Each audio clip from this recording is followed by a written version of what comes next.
Assalamualaikum warahmatullahi wabarakatuh.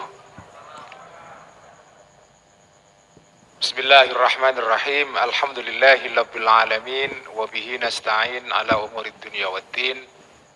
Wassalatu wassalamu ala asyrafil anbiya'i wal mursalin sayyidina wa habibina wa maulana Muhammadin wa ala alihi wa ashabihi wa man tabi'ahum bi ihsanin ila yaumiddin, amma ba'd. Bang Zul yang saya hormati, Ustadz Adi Hidayat, Kiai Fuad, para pembicara dalam panel ini, Mas Hilman, Mas Najib, Mbak Ais Amalia, para hadirin dan hadirat, Nahdiyin, Nahdiyat, Muhammadiyin, Muhammadiyat, Faniyin, Faniyat. Pertama-tama terima kasih kepada Bang Zul yang sudah membuat inisiatif yang luar biasa pada sore hari ini.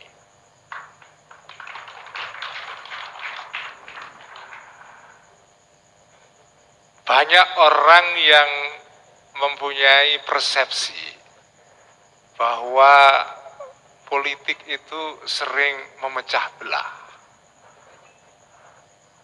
Sore ini Partai Amanat Nasional membalikkan persepsi itu.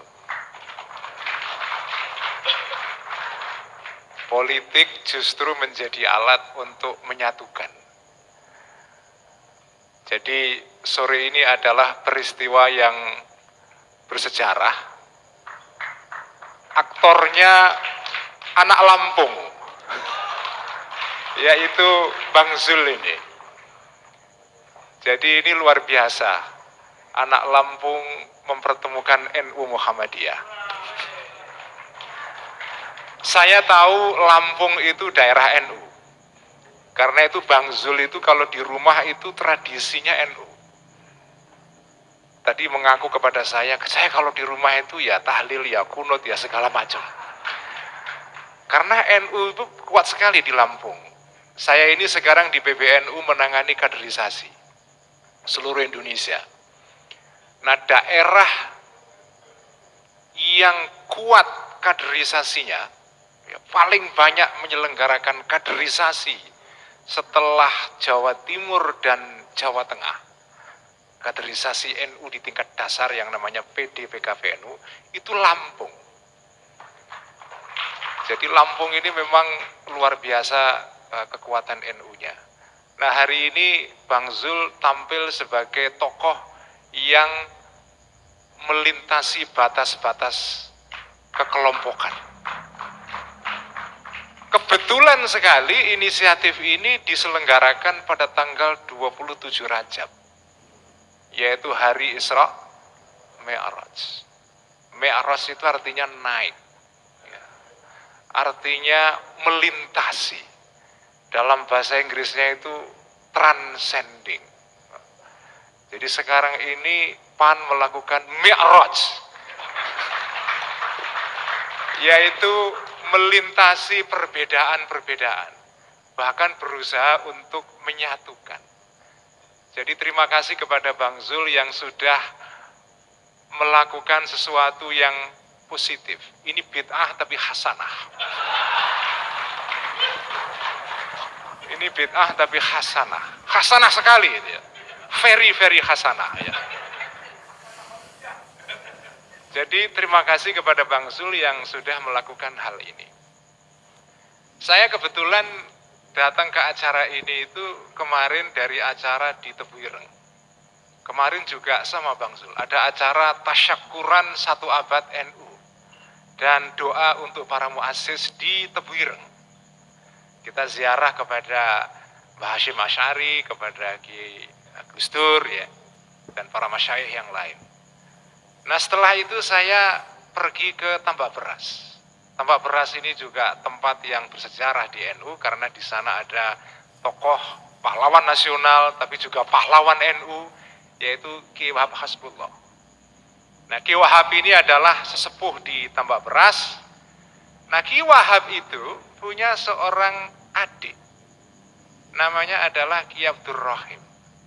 Itu yang nanti menurunkan para kiai, yang salah satunya terkenal adalah Kiai Amanullah almarhum, yang merupakan kawan dekatnya Gus Dur. Gus Dur itu konon kan, atau bukan konon, dikenal sebagai orang yang sangat gemar humor, ya, sering guyon, ya. Nah, guyon-guyonnya Gus Dur itu konon katanya diimpor dari Kiai Amanullah ini, tapi tanpa ada kredit. Jadi Kiai Amanullah itu sumber humornya Gus Dur. Nah, Kiai Amanullah ini adalah putra dari Ki Abdur Rahim. Ki Abdur Rahim ini adiknya Ki Wahab, menikah dengan seorang perempuan dari Yogyakarta, namanya Hajah Maswardiah. Nyai Maswardiah ini adalah keponakannya Ki Haji Ahmad Dahlan. Jadi adiknya Kiai Wahab itu menikah dengan kader Muhammadiyah. Jadi luar biasa. Karena itu ada tokoh Muhammadiyah di Jogja yang dekat dengan saya, luar biasa, namanya Ibu Hamamah Suratno. Ibu Hamamah ini selalu berusaha mencari titik temu antara Muhammadiyah dengan NU, karena dia sadar dia sendiri ini juga merupakan bagian dari keluarga Tembak Beras ini. Jadi ada kedekatan nasab selain kedekatan ilmu memang. Kita tahu Kiai Haji Ahmad Dahlan dan Kiai Hashim Asy'ari itu juga berguru kepada orang-orang yang sama. Salah satu gurunya yang sangat penting adalah Kiai Soleh Darat. Kiai Soleh Darat. Kiai Soleh Darat ini titik temu antara NU Muhammadiyah dari segi ilmu. Selain juga Kiai Soleh Darat ini adalah gurunya Kartini. Jadi Kartini itu selama ini digambarkan sebagai tokoh yang sekuler. Melalui surat-suratnya kepada seorang kawannya dari Belanda. Padahal Kartini ini juga seorang yang sangat ingin belajar Islam. Kiai Soleh Darat itu menulis tafsir dalam bahasa Jawa, judulnya Faidhur Rahman, itu berkat dorongan Kartini. Karena Kartini merasa bahwa banyak orang Jawa ketika itu di awal abad 20 Muslim tapi tidak bisa membaca dan memahami Quran. Karena itu Kartini minta kepada Kiai Soleh Darat yang merupakan gurunya Kiai Hashim dan Kiai Ahmad Dahlan ini untuk menerjemahkan Quran dalam bahasa Jawa. Jadi memang ada pertemuan-pertemuan yang banyak sekali antara NU Muhammadiyah ini. Bang Zul hanya menegaskan saja. Pertemuan itu sudah ada sebetulnya. Nah, saya hari ini bersyukur sekali karena titik-titik temu ini ditegaskan. Tadi Mas Najib agak baper karena sekarang PAN kok mendekat ke NU. Memang kalau di Jawa Timur harus begitu, Mas Najib. Kalau di Jawa Timur ya PAN adalah partai anak Nahdien. Kalau di tempat lain wallahu alam. Kalau di Jawa Timur ya harus begitu. Nah, Bang Zul, saya mau cerita sedikit ini. Saya ini sebetulnya ada kaitan dengan PAN. Mungkin malah jauh sebelum Bang Zul. Ini sejarah yang belum pernah diceritakan, baru sore ini saya ceritakan. Jadi saya itu Bang Zul ikut terlibat di dalam rapat-rapat pendirian PAN. Mulai dari rapat-rapat yang diselenggarakan atas nama gerakan ketika itu namanya MARA. MARA. Di situ ada Pak Amin Rais, ada Gunawan Muhammad, ada Pak Abdillah Toha, ada Wimar Witular, ada Albert Hasibuan, ada Ibu Tuti Herati dan segala macam. Nah, rapat-rapat terakhirnya sebelum berdirinya PAN itu adalah di Puncak, di Wisma Tempo. Saya itu mulai dari rapat marah sampai rapat di puncak itu ikut terus. Sampai deklarasi PAN tanggal 23 Agustus tahun 1998 di Istora Senayan. Nah, itu saya ikut. Cuma ketika penyusunan pengurus saya dilibatkan, saya tidak mau. Bukan apa-apa, ketika itu saya belum yakin apakah saya ini pas masuk di partai politik. Tapi saya ikut rapat-rapat dalam pendirian PAN. Jadi ada sejarahnya saya di PAN itu walaupun tidak kelihatan. Jadi kalau saya diundang oleh Bang Zul hari ini, itu sebetulnya bukan sesuatu yang aneh. Dan saya senang karena inisiatifnya hari ini tuh pas sekali. 1 abad NU menjelang abad kedua, dan memang tema kita ke depan adalah membangun persatuan-persatuan di antara umat Islam. Karena kalau Anda baca, ini santri-santri di sini banyak dari teman-teman NU, kalau jenengan baca Risalah Ahlussunnah wal Jamaah yang tadi juga dibaca oleh Ustaz Adi Hidayat, yang ditulis oleh Mbah Hasyim Asy'ari, pesan pertama di dalam risalah itu adalah pentingnya persatuan umat Islam. Jadi Mbah Hasyim itu adalah orang yang sangat peduli kepada persatuan umat Islam. Karena itu Mbah Hasyim mau menjadi atau bergabung dengan MIAI yang menjadi embrio dari partai yang namanya apa? Masyumi.